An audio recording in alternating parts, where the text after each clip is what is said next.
Kemudian di antara akhlak yang mulia, ini juga penting terutama kepada para pedagang, ya. Disebutkan dalam judul akhlak muslim profesional. Orang pedagang atau seorang pekerja, dia harus profesional. Profesional itu apa? Profesional itu menggabungkan dua hal, ahli dan amanah. Tidaklah seorang disebut profesional kecuali dia amanah, jujur, dan dia juga ahli dalam bidangnya. Baru dikatakan profesional. Dan sifat profesional ini disebutkan dalam Al-Quran dalam banyak ayat. Dalam banyak ayat. Di antaranya saja contohnya, ketika jin ifrit, dengan ayat yang sudah disebutkan pada pertemuan semalam, ketika Nabi Sulaiman mengatakan siapa yang bisa mendatangkan singgasana, maka kata jin ifrit, qala ifritun minal jinni ana atika bihi, ya, qabla an taquma min maqamik wa inni alaihi laqawiyyun amin. Saya mampu untuk mendatangkan singgasana Ratu Bilqis sebelum kau berdiri wahai Sulaiman, dan saya untuk urusan itu laqawiyyun amin. Kuat, itu mampu, amin, terpercaya. Dia bilang saya amanah, saya bisa datangkan. Allah juga sebutkan tentang Nabi Musa, Nabi Yusuf alaihissalam. Ya, kata raja tahu Nabi Yusuf orang amanah.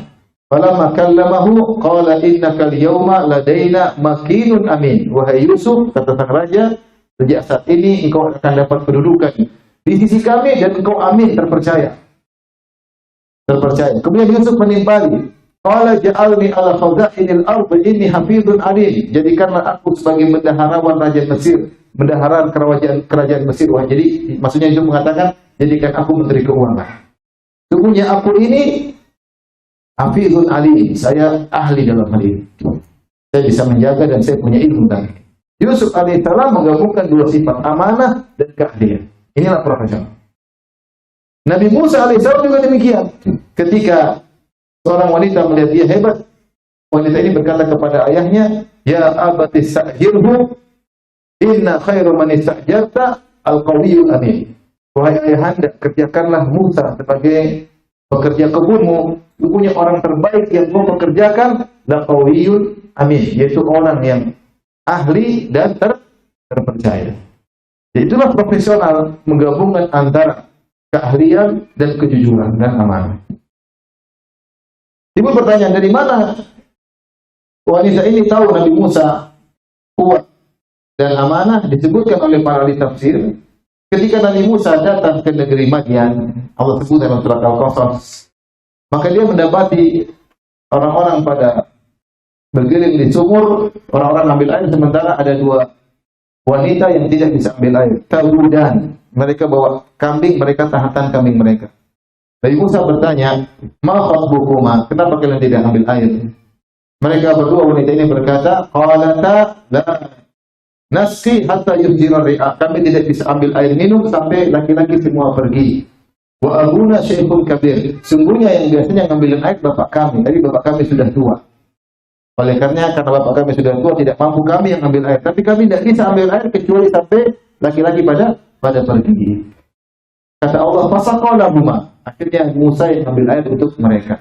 Tsumma tawalla ila dhil, kemudian dia pun bernaung di bawah sebuah pohon, kemudian dia berdoa, Rabbi inni lima anzalta ilayya min khairin faqir, ya Allah, aku butuh dengan kebaikanmu. Kata para ulama, dari Musa lapar, karena dia lari dari kejaran Fir'aun ke negeri Madian, kurang makan, dia bilang, ya Allah, aku minta roti.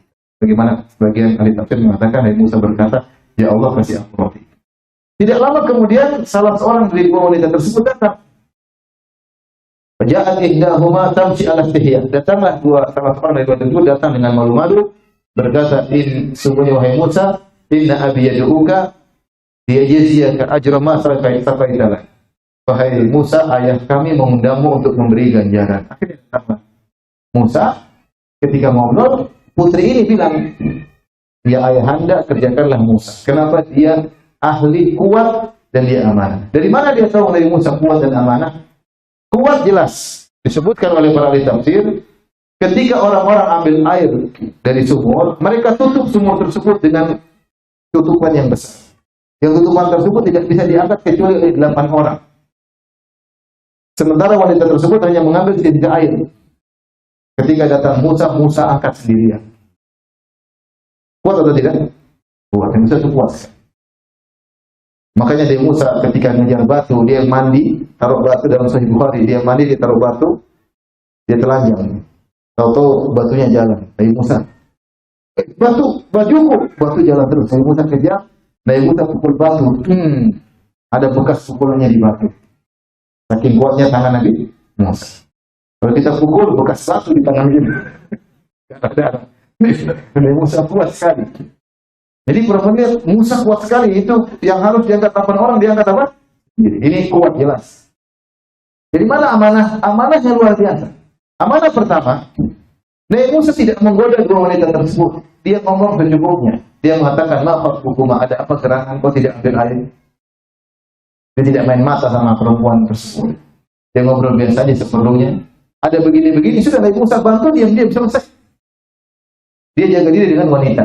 Kemudian berikutnya ketika wanita ini ngantar ke rumah bapaknya, Nabi Musa bilang, kamu di belakang saya di depan. Terus gimana nunjukin jalan? Sudah. Kalau kamu belok kanan, lempar batu ke sebelah kanan. Jadi Nabi Musa di depan, perempuan di belakang. Kalau lurus, jalan terus. Kalau belok kanan, dia lempar batu sebelah kanan, dia belok kanan. Kalau belok kiri, dia lempar batu sebelah kiri, Nabi Musa belok kiri. Kata para ulama, Nabi Musa tidak ingin wanita tersebut di depan, dia khawatir melihat lekukan tubuh wanita tersebut. Sehingga dia ingin jaga pandangan. Sehingga wanita tahu Musa ini alaihissalam adalah orang yang amanah. Inilah profesional, yaitu amanah dan ahli. Pekerja manapun yang tidak mengumpulkan keduanya, maka dia bukan profesional. Ada orang amanah tapi tidak ahli. Ini pun nggak bisa jalan perusahaan. Jujur tapi bahlul, susah. Ya, jujur tapi bahlul. Ada yang cerdas tapi tidak amanah, banyak korupsi akhirnya. Cerdas, kalau sekolah nilainya tinggi, ranking, tapi tidak jujur. Akhirnya apa? Korupsi. Ya, ini repot. Maka dalam kegiatan apapun, seorang berusaha amanah dan profesional, terutama pedagang. Makanya Rasulullah mengatakan, at-tajir al-saduq al-amin ma'al anbiya wa syuhada wa salihin. Seorang pedagang yang jujur dan amanah, maka dia akan bersama dengan para nabi, para syuhada, dan para sholihin. Bayangkan kedudukannya tinggi. Pedagang yang jujur dan amanah, maka dia bersama para nabi, para syuhada, dan para sholihin. Tapi pedagang yang jujur tidak mudah. Tapi kalau dia berusaha, dia akan terbiasa. Makanya Rasulullah mengatakan, wa in sadaqa wa bayyana burika fi bai'ihima. Siapa yang jujur dan menjelaskan kekurangan barang, maka dia akan diberkahi dalam jual belinya. Wa in katama wa kadzaba muhitat barakatu bai'ihima. Tapi kalau dia ternyata dusta dan menutupi aib barang, akan dicabut keberkahan jual belinya. Orang kalau dusta, ada aib barang dia tutup, mungkin untungnya banyak tapi tidak berkah. Tapi tidak berkah. Oleh karena kalau kita jual barang, kita jujur. Misalnya jual mobil, Pak, mobil ini ada aibnya ini, kekurangannya ini. Sudah tinggal tawar-menawar. Harga turun nggak ada masalah. Bukan masalah duit, bukan masalah banyak berkah itu. Berkah itu masalah diridhoi oleh Allah atau tidak. Yang orang terpedaya, untungnya banyak tapi nggak berkah, nanti pasti ada masalah. Pasti ada masalah. Entah keluarganya, entah anaknya, entah dianya. Ya. Maka jujur dan amanah. Semua sifat, apa itu jujur? Semua sifat yang bisa mempengaruhi harga harus disebutkan, kalau disembunyikan. Semua sifat yang mempengaruhi harga harus disebutkan, tidak boleh disembunyikan.